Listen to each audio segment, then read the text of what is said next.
All right, strap yourselves in for this one. You wanted to know how Israel uses sex to sell Zionism, and wow, let me tell you, these sources you sent are something else.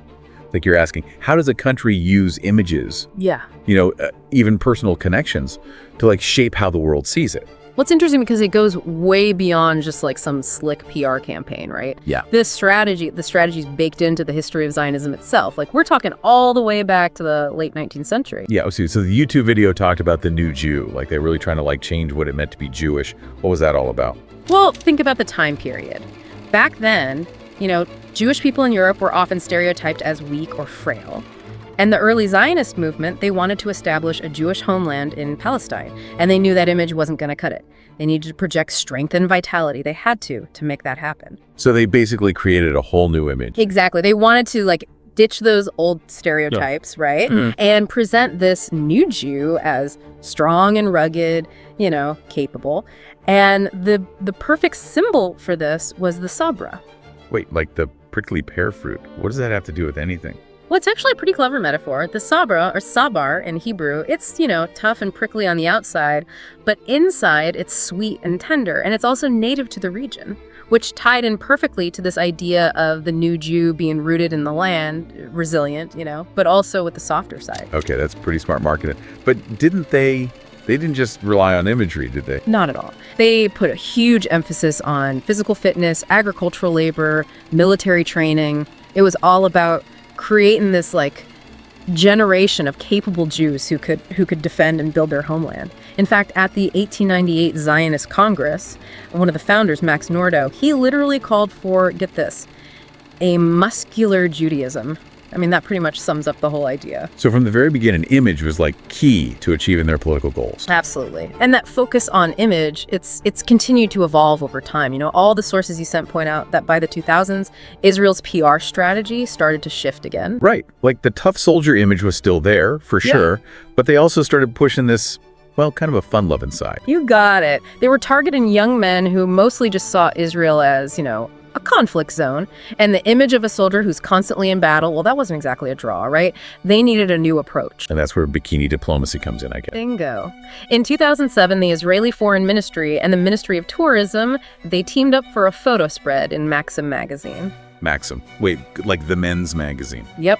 They featured Israeli models, some of whom had served in the IDF, just hanging out on beaches in bikinis, having a good time. It was a very deliberate attempt to present a more modern and attractive image of Israel. Yeah, and they weren't even trying to hide it. An Israeli consulate official actually called the models, get this, a Trojan horse, for this new image of Israel, sneaking past all those preconceived notions of conflict and danger. And this strategy is alive and well on social media too. On TikTok and Instagram, you see Israeli soldiers participating in thirst traps, dancing, showing off their lives. It's all part of creating a relatable human face for the Israeli military. So we've got bikini diplomacy and thirst traps, but there's also this pinkwashing thing that keeps coming up in the articles, especially with the IDF, presenting itself as progressive and empowering to women. Pinkwashing is a really important concept here. It basically means using the appearance of LGBTQ plus rights and gender equality to distract from other actions or policies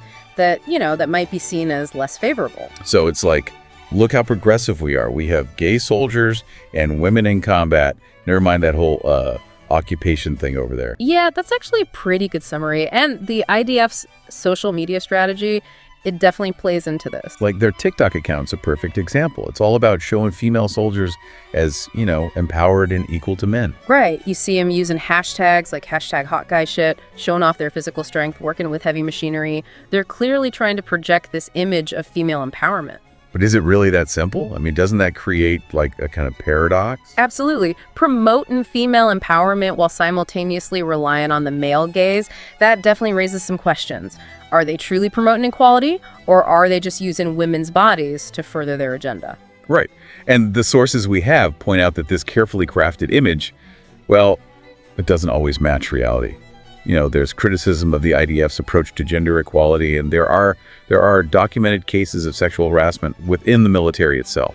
And that's where things start to get really complicated. Because if we dig a little deeper, we find a much darker side to this whole sex sells Zionism strategy. Yeah, some of these sources, they get pretty intense. We're talking about objectification, even dehumanization, particularly of Palestinians. One article titled Weaponizing Underwear, Genocide with a Semi-Pornographic Twist. It reveals a pretty disturbing trend. Israeli soldiers have been posting photos and videos on social media where they're basically toying with lingerie that they found in Palestinian homes. That's unsettling, to say the least. It really is. And it points to a much deeper issue. The violation of privacy, the objectification of Palestinian women, and the way war can just completely dehumanize people. It's such a contrast to that whole moral army image the IDF tries so hard to project.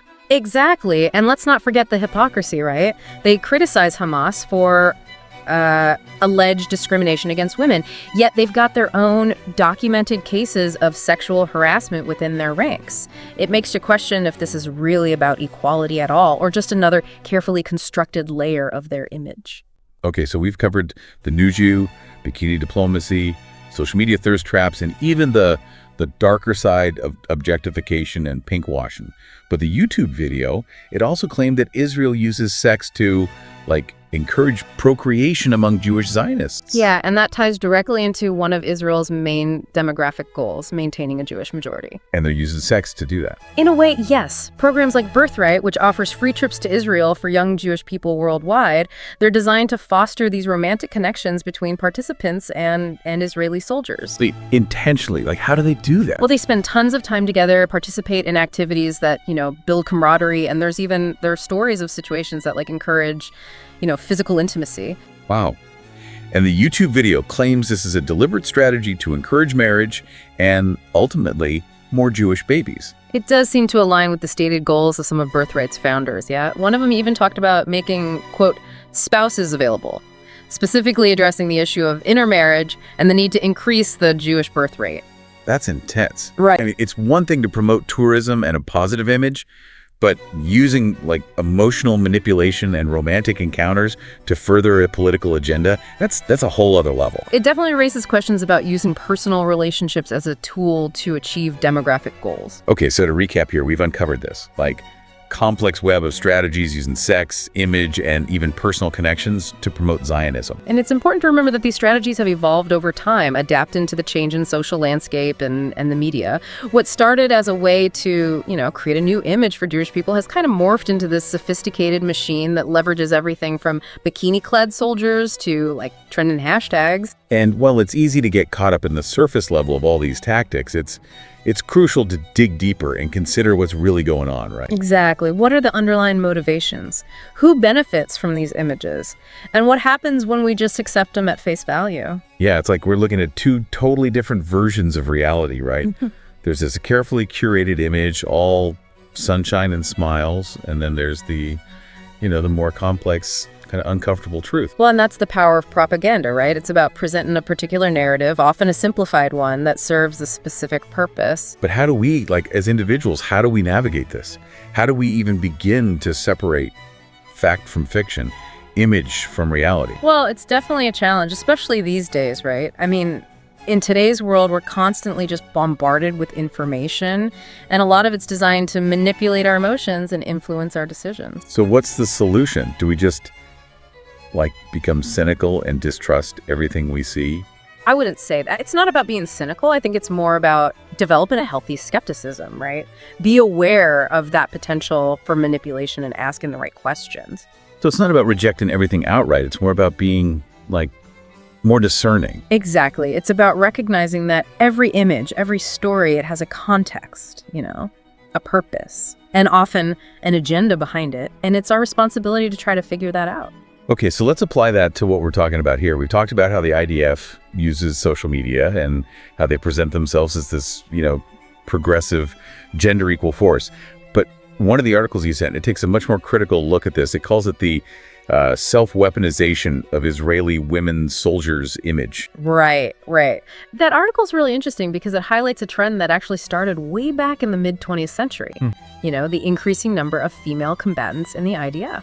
Today, women have access to almost every position, and they're actively serving on the front lines. So on the surface, it looks like, progress. More opportunities for women, greater equality within the military. It does. But the article argues that this increased female participation, well, it's actually being exploited for propaganda purposes. How so? Well, by portraying female soldiers as, combat cuties, focusing on their physical attractiveness and emphasizing their, supposed empowerment, the IDF creates a very specific image. An image that distracts from the reality of the conflict, the violence, the human cost of war. Exactly. And that image has a powerful appeal, especially to Western audiences who are, increasingly sensitive to issues of gender equality. But the article points out the hypocrisy of all this, too. Right? Yeah, it emphasizes the stark contrast between the IDF's carefully crafted image and the reality faced by many female soldiers. Despite their increased participation, women still face discrimination within the military, and sexual harassment it's a serious problem. The article even cites a report that found that a third of female soldiers have experienced sexual harassment while serving in the IDF.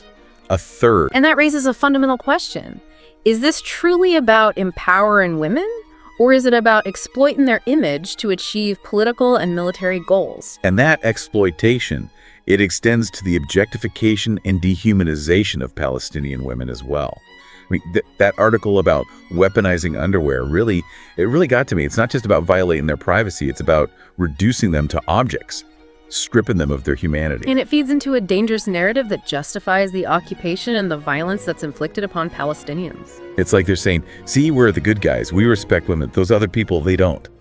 Yeah, it's a way of creating this moral hierarchy, right? Yeah. Positioning the IDF as the defender of Western values and then demonizing their enemies as, inherently backwards and oppressive. And that narrative's further reinforced by the IDF social media strategy, right? We talk about pinkwashing, but there's also this deliberate effort to present themselves as modern tech savvy, even humorous. It's all about creating that sense of relatability, especially for younger audiences. Yep. They want to project an image that says, hey, we're just like you. We dance on TikTok. We make jokes. We're not so different. But like one article pointed out, there's a danger in this kind of what they call militainment, right? Yeah. It sanitizes the violence, turning war into a spectacle to be consumed on social media. And it desensitizes us to the very real human cost of conflict. We become accustomed to seeing images of soldiers posing with weapons, participating in challenges, joking about their experiences, and it creates a distance between us and the actual reality of war. This is pretty heavy stuff. I know. It can be overwhelming to think about how easily we can be manipulated by images and